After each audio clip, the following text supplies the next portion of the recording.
Pemain sinetron Rizal Gibran diduga tidak pernah memberikan nafkah kepada Sarah, istrinya. Selama menikah, Sarah mengaku tidak pernah mendapatkan nafkah yang bersifat materi seperti biaya sandang dan papan dari Rizal Gibran. Rizal Gibran hanya memberikan nafkah berupa pangan pada Sarah. Meski begitu, Rizal Gibran tetap bertanggung jawab saat istrinya tersebut diketahui sakit. Rizal Gibran memberi uang untuk berobat istrinya. Rizal Gibran tidak memenuhi semua kewajiban nafkah lahir sejak awal menikah. Sebagai istri, Sarah coba lapang dada menerima kondisi suaminya.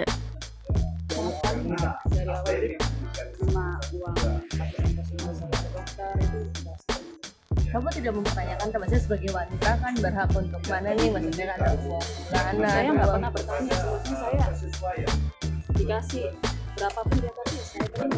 Ini buat ongkos, ini buat dulu. Tapi apa ya? Dia pernah ngomong sama saya kalau dia nih, maaf ya aku masih belum bisa ngasih kamu nafkah bulanan karena aku masih belum mampu. Dia ngomongnya seperti itu sama saya. Rizal Gibran disebutkan sering pulang lewat tengah malam dalam kondisi mabuk. Perilaku buruk Rizal Gibran itu diingat Sarah, istrinya. Menurut Sarah, Rizal Gibran sering pulang larut dalam keadaan terpengaruh alkohol setelah 1 bulan menikah. Rizal Gibran, yang sekarang berusia 45 tahun itu menikahi Sarah pada Maret 2022. Saat terpengaruh alkohol itu, Rizal Gibran sering melakukan dugaan tindak kekerasan terhadap Sarah. Sarah bahkan pernah dicemooh Rizal Gibran yang sering mengucapkan kalimat tidak pantas. Selain kekerasan verbal, Rizal Gibran juga diduga melakukan tindakan kekerasan fisik pada istrinya tersebut. Sarah juga mengaku sering diancam Rizal Gibran dengan dipukul jika menolak perhubungan suami istri. Kisruh perkawinan Rizal Gibran dan Sarah mulai terjadi sejak Maret 2022.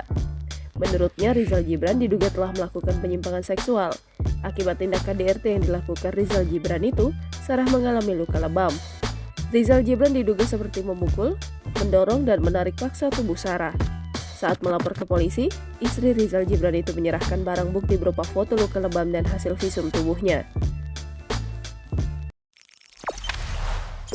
Jangan lupa subscribe, share, komen, dan like ya!